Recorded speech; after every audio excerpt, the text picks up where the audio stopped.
ಎಲ್ಲರಿಗೂ ನಮಸ್ಕಾರ. ನೀವು ನೋಡ್ತಿದ್ದೀರಾ ಸ್ಕೈ ಎಡ್ಜ್ ಯೂಟ್ಯೂಬ್ ಚಾನೆಲ್. ದಿನದ ವಿಶೇಷ ನ್ಯೂಸ್ ಬಗ್ಗೆ ಗಮನ ಹರಿಸೋಣ. ಯಾವುದು ಅಂತ ನೋಡೋದಾದ್ರೆ, ಇಂಡಿಯಾ ಗೇಟ್ಗೆ ಮಾರು ಹೋದ ಅಮೆರಿಕ ಅಧ್ಯಕ್ಷ. ವೀರಭದ್ರನ್ ಅವರಿಗೆ ಭೂ ವಿಜ್ಞಾನದ ನೊಬೆಲ್ ಪ್ರಶಸ್ತಿ. 68ನೇ ವಾರ್ಷಿಕ ಗ್ರಾಮಿ ಅವಾರ್ಡ್ ಪಡೆದಂತಹ 90ರ ದಲೈ ಲಾಮಾ. ಹಾಗೆ ದ್ವೇಷ ಭಾಷಣ ಬಿಲ್ ರಾಷ್ಟ್ರಪತಿ ಅಂಗಳದಲ್ಲಿ.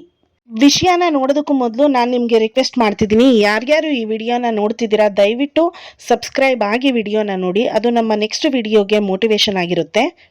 Let's come to the point. ಭಾರತದ ಇಂಡಿಯಾ ಗೇಟ್ಗೆ ಮಾರು ಹೋದ ಅಮೆರಿಕ ಅಧ್ಯಕ್ಷ. ಭಾರತದ ಇಂಡಿಯಾ ಗೇಟ್ ಮಾದರಿಯಲ್ಲಿ ವಾಷಿಂಗ್ಟನ್ನ ಡಿಸಿಯಲ್ಲಿ ಸ್ಮಾರಕ ನಿರ್ಮಾಣ ಮಾಡಲಾಗುವುದು ಎಂದು ಅಮೆರಿಕದ ಅಧ್ಯಕ್ಷರಾಗಿರುವಂತಹ ಡೊನಾಲ್ಡ್ ಟ್ರಂಪ್ ಅವರು ತಿಳಿಸಿದ್ದಾರೆ.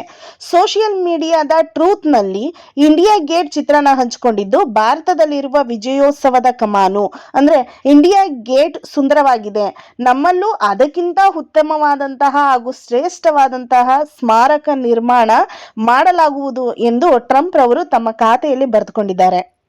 ಅಮೆರಿಕ ಸ್ವಾತಂತ್ರ್ಯ ಗಳಿಸಿದ 250ನೇ ವರ್ಷಾಚರಣೆಯ ಸವಿ ನೆನಪಿಗೆ ರಾಜಧಾನಿಯ ಫೋರ್ಟ್ ಮ್ಯಾಕ್ ನದಿ ತೀರದಲ್ಲಿ 250 ಅಡಿ ಎತ್ತರದ ಬೃಹತ್ ವಿಜಯೋತ್ಸವ ಕಮಾನು ನಿರ್ಮಿಸುವ ಯೋಜನೆ ಪ್ರಕಟಿಸಿರುವಂತಹ ಡೊನಾಲ್ಡ್ ಟ್ರಂಪ್ ಅವರು ಭಾರತದ ಇಂಡಿಯಾ ಗೇಟ್ ಮಾದರಿಯನ್ನು ಉಲ್ಲೇಖಿಸಿ ಪೋಸ್ಟ್ ಮಾಡಿದ್ದಾರೆ. History of India Gate. India ಗೇಟ್ನ ಇತಿಹಾಸವನ್ನು ನೋಡೋದಾದ್ರೆ, ಬ್ರಿಟಿಷ್ ಆಳ್ವಿಕೆಯಲ್ಲಿ ದಿಲ್ಲಿಯ ಕರ್ತವ್ಯ ಪಥದಲ್ಲಿ, ಅಂದ್ರೆ ಈ ಹಿಂದೆ ರಾಜಪಥ ಅನ್ನುವಂತಹ ಹೆಸರಿಂದ ಕರೀತಾ ಇದ್ರು, ಈಗ ಕರ್ತವ್ಯ ಪಥ ಅಂತ ಕರೀತಾರೆ. ದಿಲ್ಲಿಯಲ್ಲಿರುವಂತಹ ಕರ್ತವ್ಯ ಪಥದಲ್ಲಿ ಇಂಡಿಯಾ ಗೇಟ್ ಅನ್ನ ನಿರ್ಮಿಸಲಾಗಿತ್ತು. ಬ್ರಿಟಿಷ್ ವಾಸ್ತುಶಿಲ್ಪಿ ಎಡ್ವಿನ್ ಲುಟೆನ್ಸ್ ಅವರು ಸ್ಮಾರಕವನ್ನ ರೂಪಿಸಿದ್ರು. ನಿರ್ಮಾಣದ ಅವಧಿಯನ್ನು ನೋಡೋದಾದ್ರೆ, 1921ರಲ್ಲಿ ನಿರ್ಮಾಣ ಆರಂಭವಾಗಿ 1931ರಲ್ಲಿ ನಿರ್ಮಾಣ ಅಂತ್ಯಗೊಂಡಿತ್ತು. ಈ ಇಂಡಿಯಾ ಗೇಟ್ ಅನ್ನುವಂಥದ್ದನ್ನ ಕಟ್ಟುವುದರ ಉದ್ದೇಶ ಏನಾಗಿತ್ತು ಅಂತ ಅಂದ್ರೆ, ಪ್ರಥಮ ವಿಶ್ವ ಯುದ್ಧ 1914 ಮತ್ತು 18 ಹಾಗೆ ಅಫ್ಘಾನ್ ಯುದ್ಧಗಳಲ್ಲಿ ಹುತಾತ್ಮರಾದಂತಹ ಸುಮಾರು 70,000 ಭಾರತೀಯ ಸೈನಿಕರ ಸ್ಮರಣಾರ್ಥ ಇಂಡಿಯಾ ಗೇಟ್ ಅನ್ನ ನಿರ್ಮಿಸಲಾಗಿತ್ತು. ಇಂಡಿಯಾ ಗೇಟ್ನ ಕೆಳಭಾಗದ ಹಿಂದೆ ಅಮರ್ ಜವಾನ್ ಜ್ಯೋತಿ ಈ ಹೆಸರು ಇತ್ತು. ಹಾಗೆ ಇದು ಭಾರತದ ಅಮರ ಸೈನಿಕರ ಗೌರವದ ಸಂಕೇತವಾಗಿದೆ. ಈಗ ಅಮರ್ ಜವಾನ್ ಜ್ಯೋತಿ ರಾಷ್ಟ್ರೀಯ ಯುದ್ಧ ಸ್ಮಾರಕದೊಂದಿಗೆ ಇದು ವಿಲೀನಗೊಂಡಿದೆ. ಇಂಡಿಯಾ ಗೇಟ್ನ ವಿನ್ಯಾಸವನ್ನು ನೋಡೋದಾದ್ರೆ, ಫ್ರಾನ್ಸ್ನ ಆರ್ಕ್ ಡಿ ಟ್ರಯಂಫ್ ಶೈಲಿಯಲ್ಲಿ ಪ್ರೇರಿತವಾಗಿದೆ. ಹಾಗೆ ಇದರ ಮೇಲೆ ಹುತಾತ್ಮ ಸೈನಿಕರ ಹೆಸರುಗಳು ಇವತ್ತಿಗೂ ಕೆತ್ತಲ್ಪಟ್ಟಿವೆ. ಹಾಗೆ ಇದರ ಮತ್ತೊಂದು ವಿಶೇಷತೆ ಏನು ಅಂತ ನೋಡೋದಾದ್ರೆ, ರಾತ್ರಿ ಬೆಳಕಿನಲ್ಲಿ ಇಂಡಿಯಾ ಗೇಟ್ ಅತ್ಯಂತ ಸುಂದರವಾಗಿ ಕಾಣುತ್ತೆ. ಹಾಗಾಗಿ ಅಮೆರಿಕದ ಅಧ್ಯಕ್ಷ ಈ ಇಂಡಿಯಾ ಗೇಟ್ಗೆ ಮಾರು ಹೋಗಿರೋದು. ಹಾಗೆ ಪ್ರವಾಸಿಗರು ಮತ್ತು ಸ್ಥಳೀಯರು ಭೇಟಿ ನೀಡುವ ಅತ್ಯಂತ ಪ್ರಮುಖ ಪ್ರವಾಸಿ ತಾಣವಾಗಿದೆ ಇಂಡಿಯಾ ಗೇಟ್. ವೀರಭದ್ರನ್ ರವರಿಗೆ ಭೂ ವಿಜ್ಞಾನದ ನೊಬೆಲ್ ಪ್ರಶಸ್ತಿ. ಭಾರತ ಮೂಲದ ಖ್ಯಾತ ಪರಿಸರ ವಿಜ್ಞಾನಿ ವೀರಭದ್ರನ್ ರಾಮನಾಥನ್ಗೆ ಸ್ವೀಡನ್ನ ರಾಯಲ್ ಸ್ವೀಡಿಷ್ ಅಕಾಡೆಮಿ ನೀಡುವಂತಹ ಕ್ರಾಫರ್ಡ್ 2026 ಪ್ರಶಸ್ತಿ ನೀಡಲಾಗಿದೆ.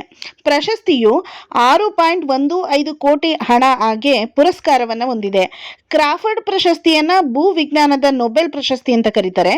ತಮಿಳುನಾಡಿನ ಮದುರೈ ಮೂಲದ ವೀರಭದ್ರನ್ ರಾಮನಾಥರು 2 ದಶಕಗಳಿಂದ ಜಾಗತಿಕ ತಾಪಮಾನದ ಏರಿಕೆಯ ಕುರಿತು ಸಂಶೋಧನೆ ನಡೆಸಿದ್ದಾರೆ. ಹಾಗೆ ಕಪ್ಪು ಮೋಡಗಳ ಬಗ್ಗೆ ಅಧ್ಯಯನವನ್ನ ನಡೆಸುತ್ತಿದ್ದಾರೆ. 90ರಲ್ಲಿ ಗ್ರಾಮಿ ಅವಾರ್ಡ್ ಪಡೆದಂತಹ ದಲೈ ಲಾಮಾ. ಅಮೆರಿಕದ ಲಾಸ್ ಏಂಜಲೀಸ್ನಲ್ಲಿ ನಡೆದಂತಹ 68ನೇ ವಾರ್ಷಿಕ ಗ್ರಾಮಿ ಅವಾರ್ಡ್ ಪ್ರಶಸ್ತಿಯನ್ನು ಬೌದ್ಧ ಧರ್ಮಗುರು 90 ವರ್ಷದ ದಲೈ ಲಾಮಾ ಅವರಿಗೆ ನೀಡಲಾಗಿದೆ. ದಲೈ ಲಾಮಾ ಅವರ meditation the reflection of his holiness the Dalai Lama ಎಂಬ ಆಡಿಯೋ ಬುಕ್ಗೆ ಗ್ರಾಮಿ ಪ್ರಶಸ್ತಿ ಸಿಕ್ಕಿದೆ. ಈ ಪ್ರಶಸ್ತಿಯನ್ನ ಅವರ ಪರವಾಗಿ ಸಂಗೀತಗಾರ ರೂಫಸ್ ವೈನ್ರೈಟ್ ಅವರು ಸ್ವೀಕರಿಸಿದ್ದಾರೆ. 1959ರಲ್ಲಿ ಚೀನಾ ಸೇನೆಯ ಅತಿಕ್ರಮಣದಿಂದ ಜೀವ ಭಯಕ್ಕೆ ಒಳಗಾಗಿದ್ದಂತಹ ದಲೈ ಲಾಮಾರವರು ಭಾರತಕ್ಕೆ ಬಂದು ಆಶ್ರಯವನ್ನ ಪಡೆದಿರ್ತಾರೆ.